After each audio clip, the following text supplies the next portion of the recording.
Hello, everybody. Hope you're doing well. Thanks for joining us for another episode of Take a Minute for the Caldwell Chamber of Commerce.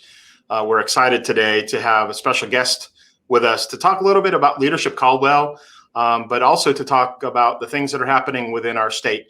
And we're really excited to have Senator Warren Daniel with us as he is in Raleigh, actively working on our behalf and helping support our community in many different ways. There's a lot of great things that are happening at the state level. And this is a good opportunity for our Leadership Caldwell participants and our members to be able to learn a little bit more about the work that's happening from the state side perspective and the opportunities that we have in front of us for change and success. So Warren Daniel, thank you for joining us today. Glad to have you here with us. Thank you, Brian. It's good to be with you and with all the folks in Caldwell County. Thank you, sir. Well, for those of you that probably know Senator Daniel, and a few of you that may not, I would like to just pull up a quick little bio for Senator Daniel for you. He is a senator for North Carolina. He is a native of our area and a graduate of Freedom High School in Morganton. So he is a Burke County boy, and we always love our friends in Burke County. We have a great working relationship with the Burke Chamber of Commerce and all the chambers around our recent area. He was 1987 was appointed to the United States Military Academy at West Point, which is a great place up in New York. As a New Yorker myself, that's a wonderful place to be serving from. In 2000, Warren returned to his hometown to practice law after graduating with honors from the UNC School of Law, and he argues cases at every level in North Carolina court system and was admitted to practice before the U.S. Supreme Court in 2007. Warren and Lydia have been married for 27 years, are parents of 3 daughters, ages 20 to 25. He was elected to the North Carolina Senate in 2010 and currently serving in his 6th term. Congratulations. He has served as co-chair of co-chair of the Senate Judiciary Committee for 10 years and is currently the co-chair of the Senate Finance, the Senate Redistricting Elections Committee, and the Senate Appropriations Committee on Justice and Public Safety. That is a lot of work. Well, we appreciate all that you do, Senator Daniel, and again, welcome to this episode of Take a Minute. Thanks, Brian. Glad to be here. Well, let's just dive in and talk a little bit about what is going on in our community right now and how we might be able to serve our community well. So you had mentioned to me that there is a lot of work happening. So let's just talk about the big elephant in the room in taxes and tax policy and what's happening at the state level that might be of interest to our members with your hard work that's happening.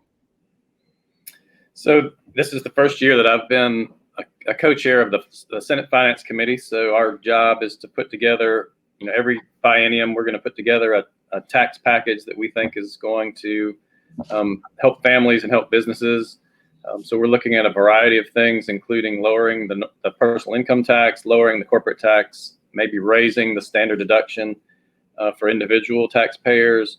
And of course, I know one of the things that's on the minds of a lot of the businesses is what is North Carolina going to do with regard to PPP loan tax treatment. And so those are all things that are, they're still right now being discussed, debated, and worked on, and different proposals being sort of considered. Excellent.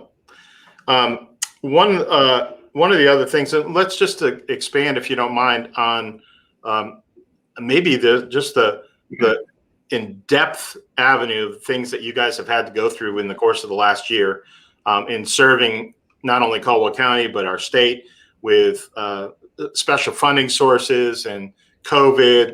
It's probably been really challenging to find the right avenues to help our members and our community and serve us well.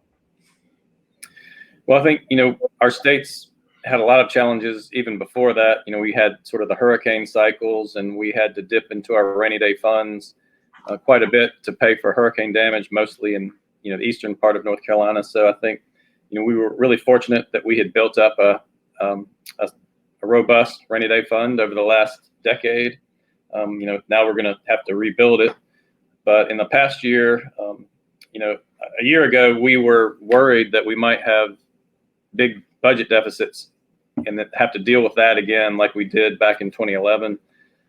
Fortunately, through the plans that the federal government had made for some assistance to businesses and families, we actually had a pretty good year as a state in terms of our budget revenues. I know a lot of people suffered in different industries. So we did have to, it was nice to get federal assistance and be able to, distribute that to targeted areas over the last year for, PPP, vaccine research, and a variety of things.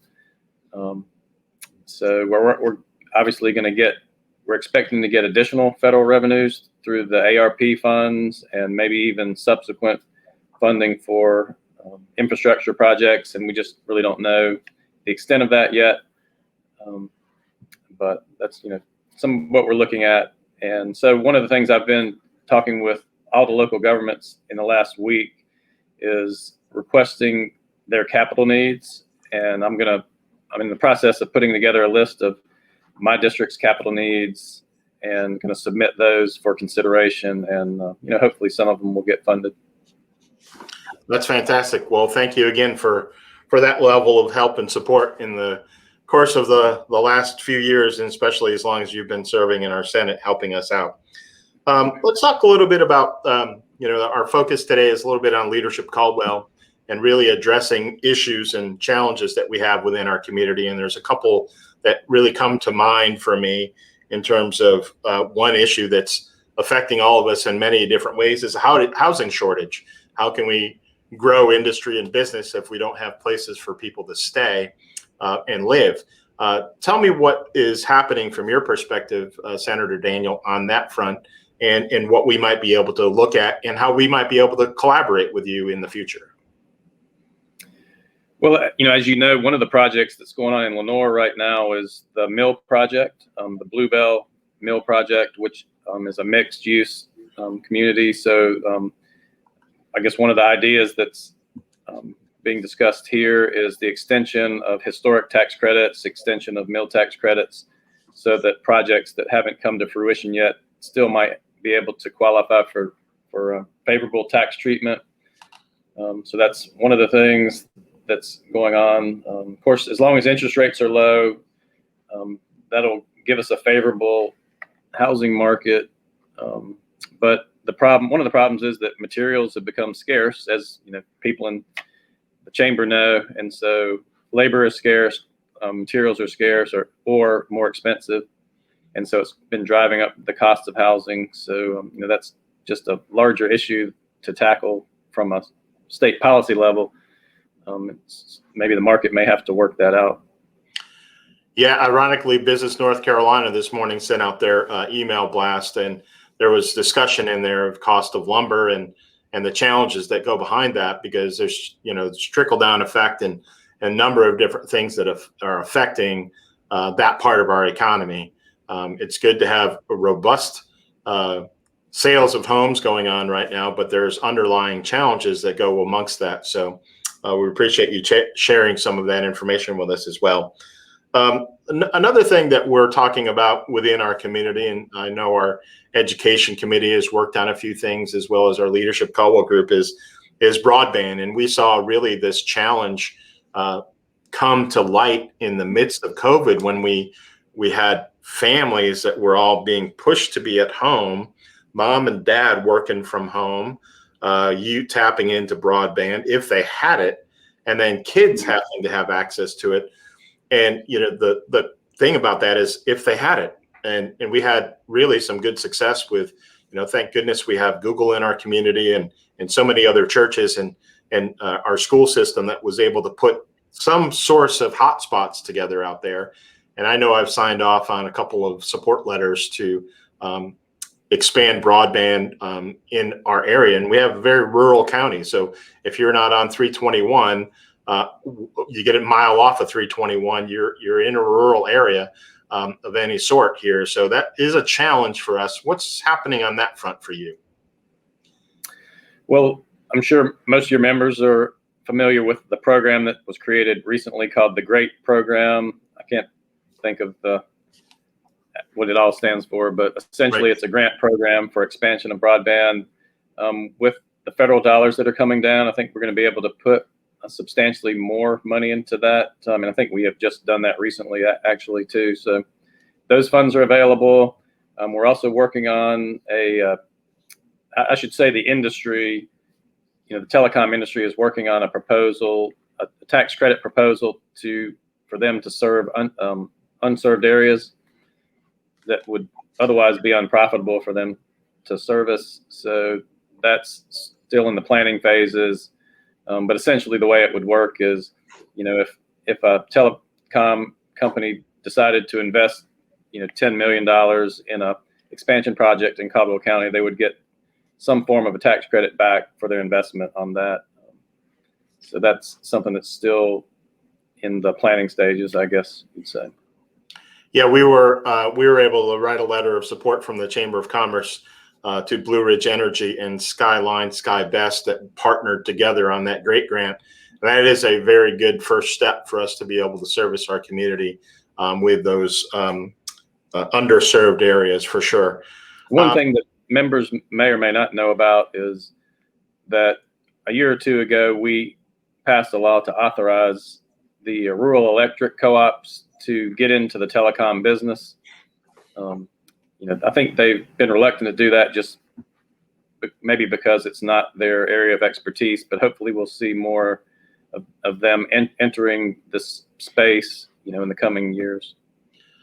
That was actually a very good move, because the partnership between Blue Ridge Energy and Skyline Sky Best tapping into their collective resources, probably something that they couldn't have done individually, but because they were able to tap into collective resource, that was really a great move for that avenue of the GREAT grant. And I think it's just the beginning of a lot more collaboration we'll see to help address this major issue within our community. Senator Daniel, I know we didn't talk about this in prior setup times, but wanted to just let you know, we have the one thing that seems to be a standard challenge for our members right now is people for jobs. 10 years ago, it was jobs for people. And now we have a really good level of jobs that are available, and not anybody applying for these positions. I know I've talked to so many of our members in manufacturing, in the service sector, and that's a challenge. Is there any work going on from that perspective and what we can do to help that on the state level? Well, you probably, you said it well. 5 years ago, we had kids graduating from universities wondering if there was even a job for them to apply for. Now they could sort of have their choice of a number of positions. Employers are always needing not only workers, but qualified workers. And I think the community college system has really been the entity that's sort of filled that void in the last few years. And so part of this shortage now may be that we've kind of had the COVID break. And so I don't really know if we've quantified across the state how much did that slow down the community college vocational training process. Obviously it's, that's about to get better as we move hopefully out of the COVID era. But it's still going to be a problem. Business, obviously there was a job announcement yesterday that Apple is moving to North Carolina. They need 3,000 people. So yeah, that's even a challenge for rural communities. And that's one of the problems we've had is young people sort of seeking out a more urban life setting and rather than staying put. And so, that's just something that we have to try to attract them back to rural life and hope they'll stay. And that's something that we're working on here at the Chamber of Commerce in terms of workforce development, not only currently, but how do we plant the seed in the minds of kids early on that this is a great place, and it's a different place than what their grandparents may have been because of the evolution of technology. You have robotics jobs in furniture. You have a very well diversified set of industry in Caldwell County. We're not just a furniture manufacturing community anymore. We have a lot of different types of businesses, and just really an awareness, if they had an interest in accounting or marketing or human resources, that there's great jobs at almost all of these companies in those types of positions. So a lot of work being done here with the help of the community college and Caldwell County Schools, and the Chamber of Commerce, working together to get that information out to the students and to their families early, before they decide that they want to go off to an urban area of Charlotte or Raleigh for another type of a job. We want to find a way to say that Caldwell County is a great place. We love you, and this is where we want you to stay. So we've got some good stories behind that, and it's a challenge that our Leadership Caldwell group is going to be working on as well. I'm actually supposed to meet with Dr. Porch from the community college later today. That's fantastic. And I actually have a couple text messages going on with Dr. Phipps about brainstorming some ideas as well. So we've got some early cusp things that we're working on. I know they're both passionate about how we help this situation. How do we address it and tackle it and make it worthwhile for our community? So, well, Senator Daniel, really thank you for your time.